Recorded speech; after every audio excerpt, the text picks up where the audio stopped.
নমস্কাৰ তোমালোক সকলোকে স্বাগতম জনাইছো Assam career point YouTube চেনেলটোলৈ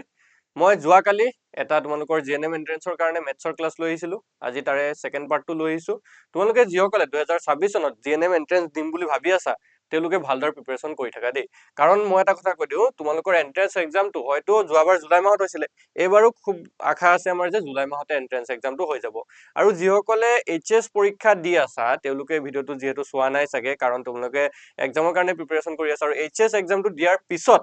okay তোমালোকে এইচএস এক্সামটো যেতিয়া দি শেষ কৰিবা লগে লগে তোমালোকে প্ৰিপাৰেচনত লাগি যাবা বেছি টাইম নোপোৱা খুব বেছি এইচএস এক্সাম দিয়াৰ পিছত 3 মাহ মান সময় পাবা সো এই 3 মাহত গোটেই কোৰ্সটো তোমালোকে গোটেই সিলেবাসটো খতম কৰিব লাগিব তাৰ কাৰণে আমি এটা বিশেষ তোমালোকৰ কাৰণে কোৰ্স লৈ আহিম আমি 10 ফেব্ৰুৱাৰী তাৰিখে তোমালোকৰ কাৰণে কোৰ্সটো লঞ্চ কৰি দিম তাতে ৰেজিষ্ট্ৰেচনো হৈ যাব 10 তাৰিখৰ পৰা তোমালোকে যদি ডিটেইলছত কিবা মানে জানিব বিচাৰা তেতিয়া হলে আমাৰ এটো হোৱাটছআপত মেছেজ কৰিবা ঠিক আছে আমাৰ হোৱাটছআপ নাম্বাৰটোত মেছেজ কৰিবা এটো আমাৰ নাম্বাৰ হয় বৰ্তমান এটোত নাম্বাৰত মেছেজ কৰি থাকিবা তাৰ পিছত তোমালোকক গোটেই ডিটেইলছ আমি কলত জনাই দিম ওকে 8133840965 এই নাম্বাৰটোত মেছেজ কৰি আমাক জনাই দিবা যে ডিটেইলছটো জনাই দিবা যে তোমালোকৰ জিএনএম এন্ট্ৰেন্সৰ কাৰণে প্ৰিপাৰেচন কৰি আছা নেকি তোমালোকক কেনে ধৰণে আমি প্ৰিপাৰেচন কৰাম সেই কোৰ্সটোত কি এভেইলেবল থাকিব সকলোখিনি ডিটেইলছ তোমালোকক জনাই দিম ওকে তো কালি মই কিছুমান ইম্পৰ্টেন্ট কোৱেশ্চন চাইছিলো লগতে কিছুমান তোমালোকক ট্ৰিক শিকাই দিছিলো হয় নহয় আৰু কিছুমান বেসিক কথা শিকাইছিলো আৰু এই বেসিক কথাখিনি যদি তোমালোকে নাজানা তেতিয়া হলে তোমালোকে যদি এন্ট্ৰেন্সৰ এক্সামত বহা তেতিয়া হলে বহুত ডাঙৰ ভুল কৰিবা কাৰণ এইবিলাকৰ পৰা কি আহিব কিছুমান কোৱেশ্চন আহিব পাৰে যিবিলাক কোৱেশ্চনে তোমালোকক পৰীক্ষাত পাজল লগাব ওকে আৰু বিশেষকৈ এই কোৰ্সটোত মই মেথছৰ ক্লাছখিনি লম বেসিকৰ পৰা এডভান্সৰ লেভেললৈকে তোমালোকক সকলোখিনি কথা জনাই দিম তো মই ভাবো যে মেথছত তোমালোকৰ একো ডাউট নাথাকিব আৰু মেথছত তোমালোকে কম নাম্বাৰ নোপোৱা আৰু এটা কথা তোমালোকে সন্ধিয়া 9 বজাত 9 তাৰিখে ওকে 9 ফেব্ৰুৱাৰী তাৰিখে সন্ধিয়া 9 বজাত নহয় 7 বজাত তোমালোকে এটা বিশেষ লাইভ ক্লাছ এটেন্ড কৰিবা সেই ক্লাছটো তোমালোকৰ কাৰণে এটা খুব ডাঙৰ ঘোষণা কৰিম তো তোমালোকে সকলোৱে যিসকলে চাই আছা জয়েন কৰিবা ঠিক আছে তাৰিখটো মনত ৰাখিবা 9 ফেব্ৰুৱাৰী তাৰিখে তলত তোমালোকৰ ঘূৰি আছে তলত এনাউন্সমেন্টটো ঘূৰি আছে চাই লবা 9 ফেব্ৰুৱাৰী তাৰিখে সন্ধিয়া 7 বজাত ওকে তোমালোকে সকলোৱে এটোত জয়েন কৰিবাচোন কি এনাউন্সমেন্ট আছে তোমালোকে তাতে গম পাই যাবা ঠিক আছে এতিয়া আমি কোৱেশ্চনখিনি চাও একদমই বেসিক কোৱেশ্চন ৰাখিছো এইবিলাক পৰীক্ষাত প্ৰশ্ন খুব কম আহিব এইবিলাক প্ৰশ্ন পৰীক্ষাত খুব কম আহিব কাৰণ কেলে নাহে তে নহা প্ৰশ্ন কেলে লৈ আহিছো হয় নহয় কিন্তু এইখিনি যদি নাজানা নহয় বেসিক বস্তুখিনি যদি নাজানা তেতিয়া হলে পৰীক্ষাত ডাঙৰ লেভেলৰ যিখিনি কোৱেশ্চন থাকিব টান কোৱেশ্চন থাকিব সেইবিলাক নোৱাৰিবা সো প্ৰথম কোৱেশ্চনত কি দিছে যে যুগ্ম আৰু যুগ্ম সংখ্যাৰ যোগফলটো কি হয় sum of even and even number is কি হয় যুগ্ম সংখ্যা আৰু যুগ্ম সংখ্যা মানে দুটা যুগ্ম সংখ্যাক যদি আমি যোগ কৰি দিও তেতিয়া হলে আমি কি পাম যুগ্ম সংখ্যা পাম নে অযুগ্ম সংখ্যা পাম নে দুয়োটা পাম নে এটাও নহয় সো কোনটো হ'ব একদম প্ৰ্যাকটিক্যালি মই তোমালোকক বুজাই দিম চাই লোৱা ধৰা এটা যুগ্ম সংখ্যা লৈছো আমি 2 আৰু এটা যুগ্ম সংখ্যা লৈছো 4 তো 2 আৰু 4 যোগ কৰিলে কি পাম 6 6 টো কি হয় 6 টো এটা যুগ্ম সংখ্যাই হয় অকল এটা চাইলেতো আমি গম নাপাম নেক্সট আৰু চাও ধৰা এটা সংখ্যা লৈছো 10 আৰু এটা সংখ্যা লৈছো ধৰা 20 10 আৰু 20 দুইটা যুগ্ম সংখ্যা আৰু এটাক যদি যোগ কৰিও কিমান লবা 30 ওলাব 30 টো কি হয় এটা যুগ্ম সংখ্যাই হয় হয় নহয় 30 টো এটা কি হয় যুগ্ম সংখ্যাই হয় অৰ্থাৎ কি যে আমি পাইছো যে আমি যদি দুটা যুগ্ম সংখ্যা যোগ কৰি দিও তেতিয়া সদায় এটা যুগ্ম সংখ্যাই পাম অৰ্থাৎ অপচন এ টো হৈ যাব কাৰেক্ট আনসাৰ ওকে বুজি পাইছা অপচন এ টো হৈ যাব কাৰেক্ট আনসাৰ ক্লিয়াৰ হৈছে আৰু এক্সাম্পল চাব পাৰা যেনেকৈ ধৰা এটা সংখ্যা লিখিছো মই 36 আৰু এটা সংখ্যা লিখিছো ধৰা 12 ওকে 36 আৰু 12 যোগ কৰি দিয়াচোন এফালে 6 2 8 এফালে 3 1 4 48 টো যুগ্ম হয় নহয় তো যিমান যি এক্সাম্পল লব বিচাৰা লৈ সবা তোমালোকে যুগ্ম সংখ্যাই পাবা ক্লিয়াৰ হৈছে বুজি পাইছা এতিয়া নেক্সট কোৱেশ্চনটো চোৱা একদমই সিম্পল কোৱেশ্চন এইবিলাক কি কৈছে চোৱা প্ৰথম 4টা যুগ্ম সংখ্যাৰ যোগফল কিমান the sum of the first 4 even numbers is প্ৰথম 4টা যুগ্ম সংখ্যাৰ কথা কৈছে হয় না প্ৰথম 4টা যুগ্ম সংখ্যা তো ভালকে চোৱাচোন প্ৰথম যুগ্ম সংখ্যাটো হৈছে 2 তাৰ পিছত 4 হয় না তাৰ পিছতে হলগে 6 তাৰ পিছতে হলগে 8 আৰু এইগিটাৰ যোগফলটো সুধিছে একদমই সিম্পল কথা যোগফল কিমান 8 2 10 4 6 10 10 10 20 20 হৈ যাব আমাৰ আনসাৰ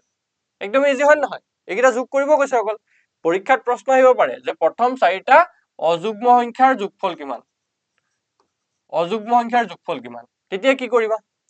কৰিবা তো প্ৰথম অযুগ্ম সংখ্যাটো হৈছে 1 তাৰ পিছত 3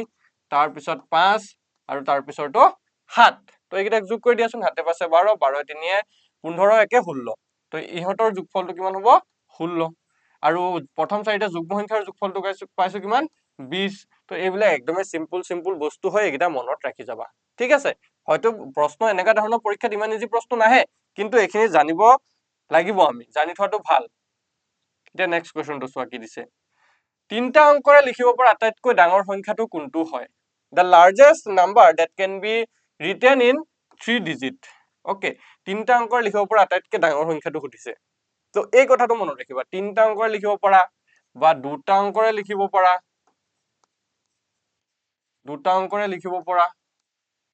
এটা অংকৰে লিখিব পৰা বা পাঁচটা অংকৰে লিখিব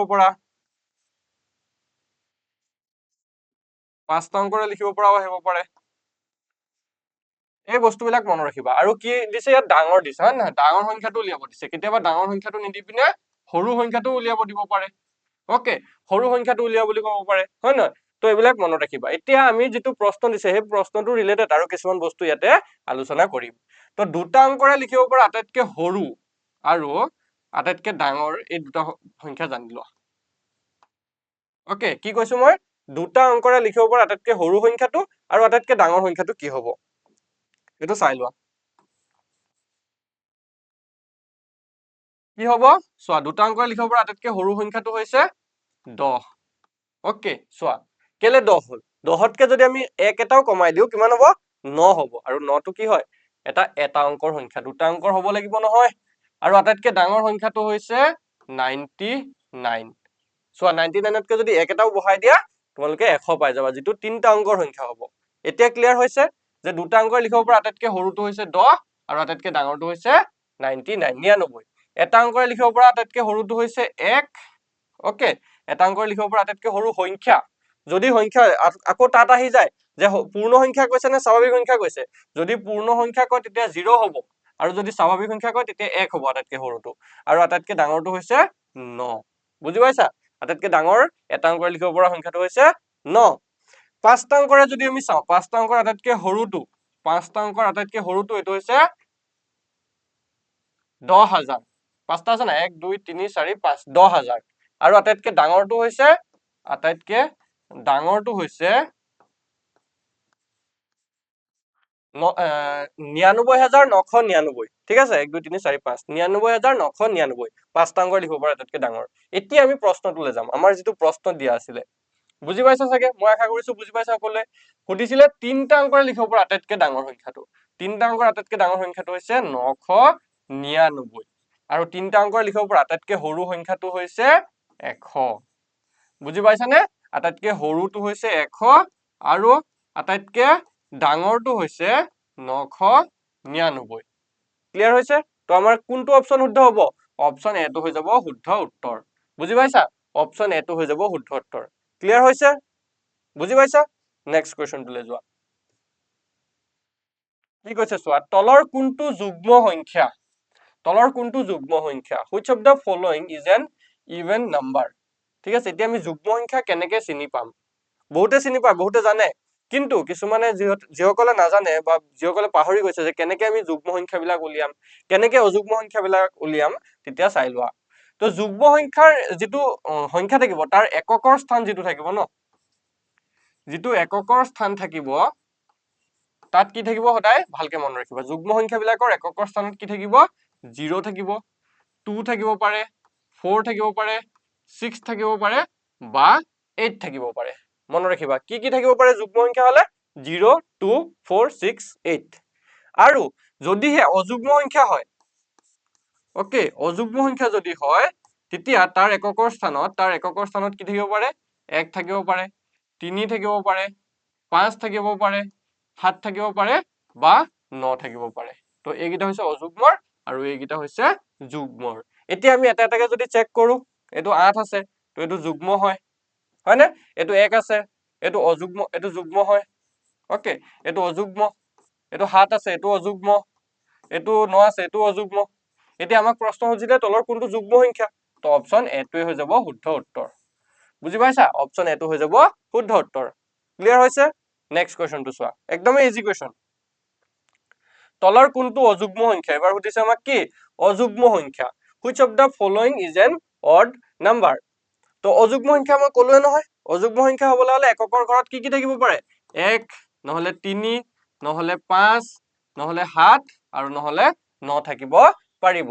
তো 8 নহয় 8 হলে যুগ্ম হ'ব 0 হলে যুগ্ম হ'ব 8 হলে যুগ্ম হ'ব 7 টো হ'ব হয় নে নহয় তো আমাৰ অপচন সি টো হৈ যাবগে কাৰেক্ট আনসাৰ ওকে ক্লিয়াৰ হইছা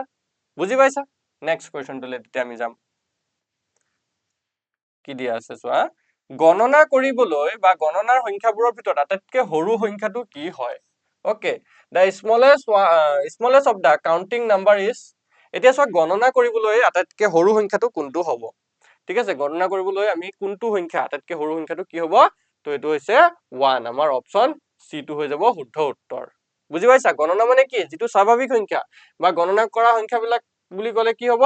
স্বাভাৱিক সংখ্যা বুলি আমি হেখিনি ধৰো ওকে যিখিনি স্বাভাৱিক সংখ্যা আছে অৰ্থাৎ 1 ৰ পৰা ধৰি 1 2 3 এনেকৈ আগবাঢ়ি গৈ থাকে বুজি পাইছা আৰু এটা কথা ইয়াতে মনত ৰাখিবা যে যিবিলাক স্বাভাৱিক সংখ্যা আছে তাৰ আমি লাৰ্জেষ্টটো পাব নোৱাৰো অৰ্থাৎ আটাইতকৈ ডাঙৰ স্বাভাৱিক সংখ্যা পাব নোৱাৰো ইয়াতে যদি সুধিলেতেন যে গণনা সংখ্যাবোৰৰ ভিতৰত আটাইতকৈ ডাঙৰ সংখ্যাটো কোনটো হয় তেতিয়া হয়তো হেতু ইনফাইনাইট থাকিব নহলে থাকিব যে আমি হেতু গণি শেষ কৰিব নোৱাৰো এনে ধৰণে থাকিব বুজি পাইছা ক্লিয়াৰ হৈছা নেক্সট কোৱেশ্চনটো তেতিয়া আমি চাও কি দিয়া আছে ভালকে চোৱা কি কৈছে যে 204 এৰে লিখিব পৰা আটাইতকৈ সৰু সংখ্যাটো কোনটো হয় the smallest number that can be written by 2,0,4 is এতিয়া এই কোৱেশ্চনটো ইম্পৰ্টেন্ট হয় এনেকুৱা ধৰণৰ প্ৰশ্ন পৰীক্ষাত আহে এই ধৰণৰ প্ৰশ্ন পৰীক্ষাত আহে সেইকাৰণে ভালকে চাবা কি কৈছে চোৱা 2 0 আৰু 4 ৰে লিখিব পৰা আটাইতকৈ সৰু সংখ্যাটো কি কি দিয়া আছে আমাক 2 0 আৰু 4 এইগিটাৰে লিখিব পৰা আটাইতকৈ সৰু সংখ্যাটো তো কি কৰিম আমি এই তিনিটা ডিজিটক সৰুৰ পৰা ডাঙৰলৈ সজাই লম আমাক যেহেতু সৰুটো সুধিছে হয় নহয় সৰুৰ পৰা ডাঙৰলৈ সজাই লম আমি যদি চাও প্ৰথমতে 0 আহিব তাৰ পিছত 2 আহিব তাৰ পিছত 4 আহিব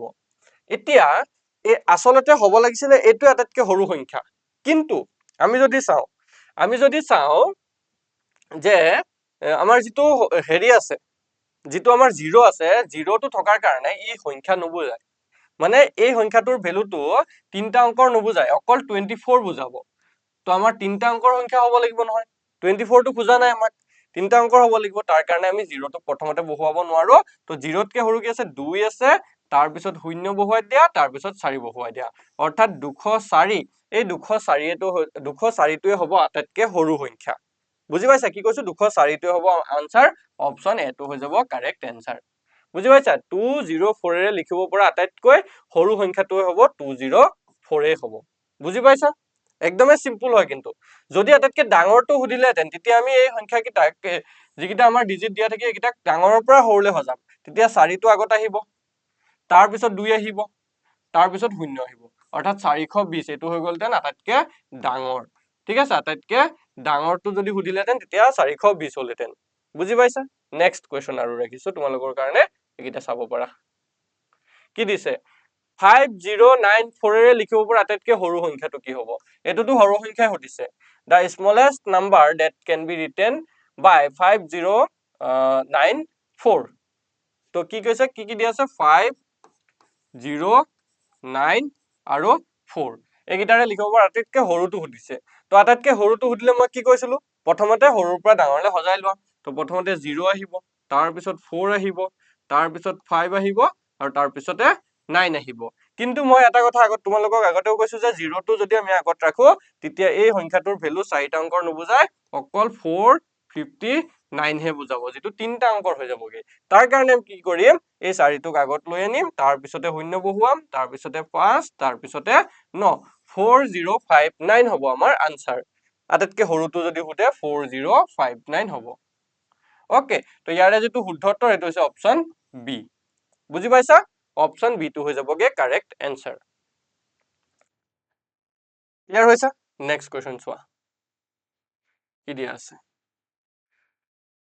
5094 ৰে লিখিব পৰা আটাইতকৈ ডাঙৰ সংখ্যাটো কি হ'ব এবাৰ কি সুধিছে আটাইতকৈ ডাঙৰ সংখ্যা the biggest number that can be written by 5094 is তো ভালকে চোৱা আটাইতকৈ ডাঙৰটো সুধিছে আমি প্ৰথমতে কি দিয়া আছে এইকেইটা চাই লওঁ 5 দিয়া আছে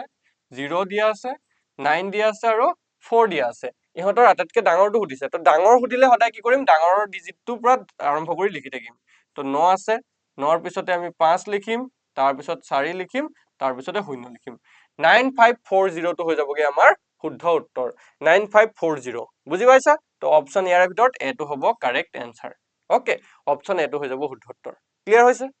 বুজি পাইছা নাই পোৱা ঠিক আছে নেক্সট কুৱেশ্যনটো চোৱা এই কুৱেশ্যনটোত কি দিয়া আছে 254790 ইহঁতৰে লিখিব পৰা আটাইতকৈ ডাঙৰ সংখ্যাটো কি হ'ব the biggest number that can be written by 254790 okay কি দিয়া আছে 2 দিয়া আছে 5 দিয়া আছে 4 দিয়া আছে 7 দিয়া আছে 9 দিয়া আছে আৰু 0 দিয়া আছে আৰু কি বুলি কৈছে ইহঁতৰে লিখিব পৰা আটাইতকৈ ডাঙৰ সংখ্যাটো সুধিছে হয় নে নহয় তো ডাঙৰ সংখ্যাটো সুধিলে কি কৰিব লাগিব আমি ডাঙৰটোৰ পৰা ষ্টাৰ্ট কৰিম ডাঙৰ কি আছে আটাইতকৈ 9 আছে 9ৰ পিছত যদি আমি চাওঁ 7 আছে তাৰ পিছতে যদি আমি চাওঁ 5 আছে তাৰ পিছতে 5ৰ পিছত 4 আছে ওকে তাৰ পিছত 2 আছে আৰু তাৰ পিছতে 0 আছে তো এইটোই হৈ যাব আমাৰ আনসাৰ 975420 কোনটো অপচনটা আছে চোৱা কোনটো অপচনটা আছে 975420 এটো অপচন সিত আছে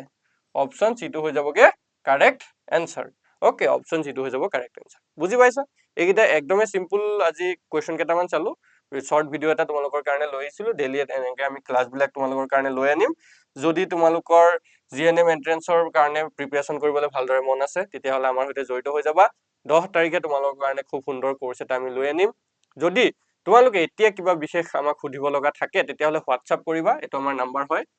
8133840965 বৰ্তমান এই নাম্বাৰটোত আমাক হোৱাটসঅ্যাপ কৰিবা কল নকৰিবা আমি 10 তাৰিখে তোমালোকক কলৰ ফেচিলিটি এভেইলেবল কৰাই দিম তোমালোকে 10 তাৰিখে এডমিশন কেনেকৈ কৰিব লাগিব কোড কৰিব লাগিব আমি কোৰ্সটো কোড ওপেন কৰিম গোটেইখিনি 9 তাৰিখে পাই যাবা ঠিক আছে 10 তাৰিখে কোৰ্স ওপেন হোৱাৰ আগতে 9 তাৰিখে যেটো মই কৈছো যে 7টা বজাত সন্ধিয়া 7 বজাত যেটো বিশেষ ক্লাস থাকিব সেই ক্লাসটো তোমালোকে সকলোৱে জয়েন হৈ যাবা গোটেইখিনি তথ্য গম পাই যাবা আৰু আজি ভিডিওটো চোৱাৰ কাৰণে তোমালোক সকলোকে ধন্যবাদ